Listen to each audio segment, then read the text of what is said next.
태어나면서부터 우리는 개인적으로 접하게 되는 기록 같은 숫자에 큰 의미를 부여하며 살아갑니다. 우선 태어난 날짜, 출생 시간이 마치 운명을 좌우하듯이 굉장히 중요하게 생각하는 것 같아요.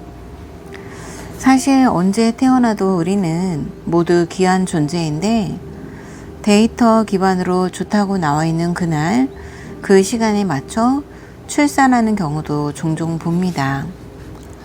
성장 과정에 있어서도 몇 개월 때 기어야 되는지, 걸어야 되는지, 한글을 몇 살 때 떼어야 하는지, 남들과 비슷한 시기에 하지 않으면 어딘가에 문제가 생긴 건 아닌가?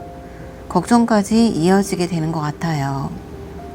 키는 얼마가 되어야 하고, 학교 다닐 때는 시험 점수가 몇 점인지, 등수나 등급은 어느 정도인지, 너무 과하게 의미를 부여하고 살고 있는 건 아닌가 라는 생각이 듭니다.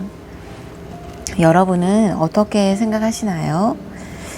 지나고 보면 조금 늦어도 그 수준에 못 미쳐도 살아가는데 크게 중요하지 않다는 것을 점점 알게 됩니다.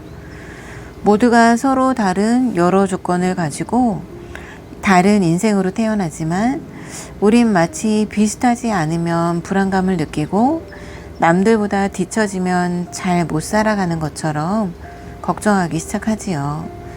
왜 그런 걸까요?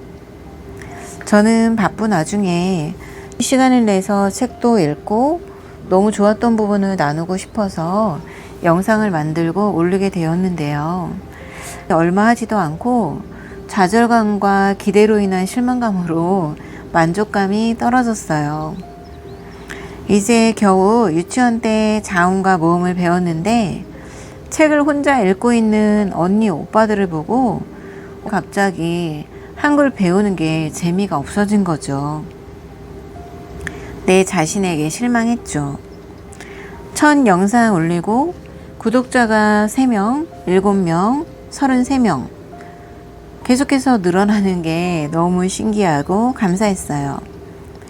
너무 재미있는 놀이터를 발견한 것처럼 신이 났었죠. 하지만 날이 갈수록 늘어나지 않는 구독자 수에 실망하고 나의 능력 없음에 좌절하던 중 한 영상으로 놀라울 정도로 조회수가 껑충 올라가서 와, 이제 시작하는구나 라는 마음이 생겼다가 그 이후에 이건 뭐지? 싶을 정도로 조회수가 올라가지 않아 그만해야 되나 싶은 생각도 들었어요. 그래서 내가 왜 책 리뷰 리트브를 하고 싶었지? 라고 생각해 보니 저처럼 무얼 할지 몰라서 시간을 허비하고 있거나 책을 읽을 시간과 마음에 여유가 없으신 분들에게 도움을 주고 싶었고 두 아이들이 성장하는 과정에서 힘들거나 고민이 생길 때 엄마의 목소리를 통해 지혜를 얻었으면 좋겠다라고 생각했던 마음이 떠올랐어요. 그래서 다시 도전하고 용기를 내어 봅니다. 잘하시는 분들 보면 저 정도는 해야 되는 거 아니야? 너무 창피한데? 라며 제 자신을 질책하기보다는 지금껏 성실하게 살아온 모습 그대로 조금 더 힘을 내볼까 합니다. 소개해드릴 책 들으시면서 꼭 어떤 창작 활동이 아니어도 무슨 일을 시도할 때 망설이는 시간을 줄이고 해봤다는데 또 하고 있다는 것에 의미를 두고 계속해서 해 나가시기를 응원합니다.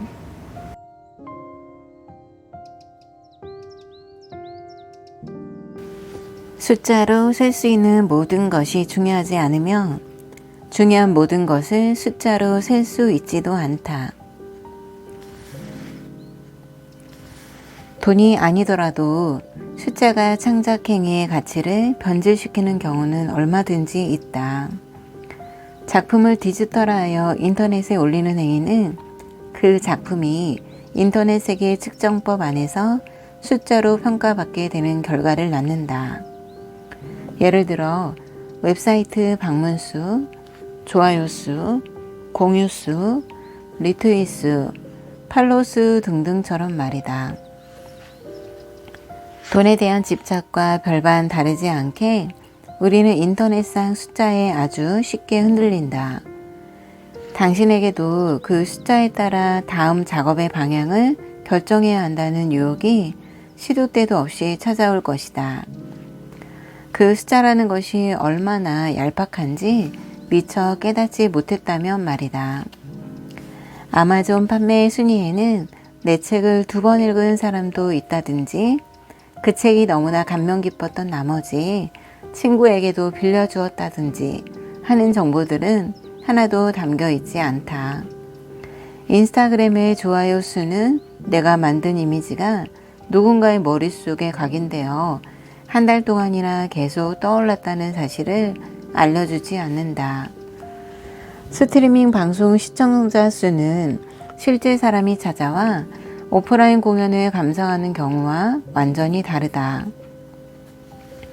그 모든 클릭이 내 인생을 걸 만한 대단한 가치라도 되는 것인가? 만에 하나 어떤 대단한 가치가 들어있다 한들 순식간에 나타났다가 순식간에 사라질 수밖에 없다. 온라인 세상 속 요소 하나하나는 찰나의 관심을 집중적으로 노린 클릭 유도 장치들이기 때문이다. 순식간에 치고 빠진달까? 아주 오래전부터 눈치채고 있었던 사실이 하나 있다. 내 스스로 자랑스러운 기분이 들어서 인터넷에 올리는 작품과 그 작품이 받는 좋아요, 리트수 사이에는 상관관계가 거의 없다는 것이다. 영혼에 가까운 긴 시간을 투자해가며 열심히 만든 작품을 올렸지만 파리 한 마리 없이 고요했던 적이 어디 한두 번인가? 반면 아무 기대 없이 쉬엄쉬엄 만들어낸 내 성에는 절대 차지 않는 작품을 올렸는데 일파만파 퍼져나가는 경우도 많았다. 내 작업의 방향이 인터넷의 클릭수에 휘둘리게 된다면 그 모습을 지켜보는 내 심장은 오래 버티지 못할 것이다. 작품을 인터넷에 올리게 된다면 어쩌다 한 번씩만이라도 숫자들을 무시하려고 노력해보자. 우선 작품을 공유하는 시점과 피드백을 확인하는 시점 사이의 간극을 늘려보자. 포스트를 올린 후 일주일 동안은 반응을 확인하지 마라. 블로그의 분석 기능을 끈 채로 쓰고 싶은 내용을 마음껏 써보자. 소셜미디어의 숫자들을 가려주는 플러그인을 다운받는 방법도 좋다. 숫자 기반의 양적 기준에서 잠시라도 벗어나야 질적 기준으로 되돌아갈 수 있다. 그 작품이 좋은가? 진짜로 좋은 작품이 맞나? 나는 이 작품이 마음에 드는가 하는 것처럼 말이다. 또한 숫자를 무시하면 작품이 이끌어내는 측정 불가의 영향력에도 초점을 맞출 수 있다. 쉽게 말해서 그 작품이 자신의 영혼에 미치는 영향을 판단하게 될 것이다.